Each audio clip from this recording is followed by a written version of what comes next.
अरे कपड़े धूप में किससे पूछकर सुखा रहे हो? तुम्हारे बाप की धूप है क्या? धूप चोर कहीं के, शर्म नहीं आती? गरीब मुल्क को नुकसान पहुंचा रहे हो, हुकूमत को लूट रहे हो। अरे साहब, पूरी दुनिया के लोग कपड़े धूप पर ही सुखाते हैं, इसमें चोरी कैसी? जल्दी से अपने कपड़े उतारो। क्यों साहब, मुझे बगैर कपड़ों के देखना चाहते हो? अरे जो तार पर सुखाने के लिए लटकाए हुए हैं वो उतारो, अगर नहीं तो खर्चा पानी दो और अपनी जान छुड़ाओ। मैंने धूप चोरी करते हुए रंगे हाथों पकड़ लिया है। अगर जेल में डाल दिया ना तो सड़ते रहोगे पूरी उम्र, तुम्हारी लाश निकलेगी वहां से। धूप चोर कहीं के। अरे साहब, चोरी कैसी? अरे धूप पर हुकूमत ने टैक्स लगा दिया है, अब धूप पर कपड़े सुखाने का बिल आएगा। हाँ, लेकिन साहब हमने तो सुना है कि हुकूमत ने सोलर सिस्टम पर टैक्स लगाया है। अरे सोलर सिस्टम क्या पानी पर चलता है? नहीं साहब, सोलर सिस्टम तो धूप पर ही चलता है। तो टैक्स किस पर लगा? साहब सोलर सिस्टम पर। अरे धूप पर लगा ना, मुझे पागल समझ रखा है क्या? धूप चोर कहीं के। धूप को सरकार ने अपनी तहवील में ले लिया है, खबरदार जो मुफ्त में धूप इस्तेमाल की। अब सोच क्या रहे हो? उतारो कपड़े। साहब मैं सोच ये रहा हूँ कि कैसे कैसे टैक्स लगा रही है हुकूमत हम आवाम पर। रेडियो हमारे बाप दादा सुनते थे और उसका टैक्स अब हम अदा कर रहे हैं। पीटीवी हम देखते नहीं, उसका टैक्स भी देना पड़ता है। बिजली का मीटर अपने पैसों से खरीदा और लगाया अपने घर की दीवार पर, लेकिन उसका किराया टैक्स की सूरत में देना पड़ता है। बिजली आने का टैक्स, बिजली जाने का टैक्स। अरे साहब, हम कौन कौन से टैक्स अदा करें? और जो IMF का कर्जा लेकर खा गए हो वो कर्जा कौन उतारेगा? अभी तो सांस लेने पर भी टैक्स लगेगा। मुफ्त में ऑक्सीजन गैस इस्तेमाल कर रहे हो, अपने बाप का माल समझ रखा है क्या?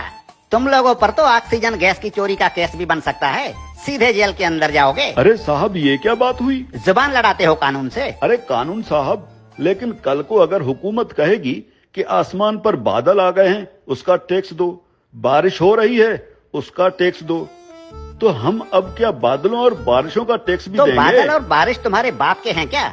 अगर बादल इस मुल्क के ऊपर आए तो वो भी इस हुकूमत की मिल्कियत हुई ना, अवाम को उसका टैक्स देना पड़ेगा। और अगर बारिश हुई तो बारिश का टैक्स भी देना पड़ेगा। बादलों और बारिशों के बाप का मुल्क है क्या ये? हाँ? ये जो गलियों में धूल उड़ रही होती है ना, जो तुम्हारे मुंह में चली जाती है, इसका टैक्स भी देना होगा। मिट्टी मुफ्त की नहीं है, 76 सालों से मुफ्त खाए जा रहे हो। उतारो अपने कपड़े, धूप को मुफ्त का माल समझ रखा है। याद रखो, जो भी धूप का टैक्स नहीं देगा उसके घर के ऊपर सूरज निकलना बंद हो जाएगा। और हाँ, ये जो बिजली की तारों पर परिंदे बैठते हैं ना, उन्हें भी बता दो कि बिजली के तारों पर अगर बैठे तो उसका टैक्स देना होगा। सरकार परिंदों को बिजली के तारों पर बैठने का बिल भेजेगी। हाँ? टट्टी करने कितने बार जाते हो? बस एक बार जाता हूँ, और अगर पेट खराब हो तो कभी कभी 3-4 बार भी जाना पड़ता है। अपना पेट किसी अच्छे मिस्त्री से बनवा लो। अगर दिन में टट्टी एक बार से ज्यादा आई तो उस पर भी टैक्स लगेगा। हाँ, एक बार टट्टी करने पर पेशाब मुफ्त कर सकते हैं। ठीक है कानून साहब, लेकिन पाद और फूसी का भी बता दीजिए। पाद और फूसी गिन गिन के मारा करो, अगर मिकदार ज्यादा हुई तो टैक्स लगेगा।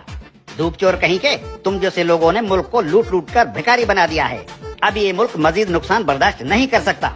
हर चीज को अपने बाप का माल समझ रखा है।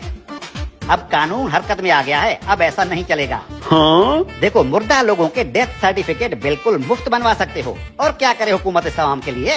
देखो हुकूमत को कितनी फिक्र है इस आवाम की। अरे हुक्मरान मुल्क की सड़कें बंद करवाकर 100 बड़ी और दुनिया की महंगी तरीन गाड़ियों की कतारें बनाकर दिन रात मगरिब से मशरिक और शुमाल से जुनूब के चक्कर लगा रहे होते हैं। किसके लिए? आप आवाम के लिए। तंदूर पर रोटियां लगवा रहे हैं। इतनी फिक्र है हुकूमत को इस आवाम की। इस हुकूमत के किस किस भलाई से मुंह फेरोगे साले धूप चोरो?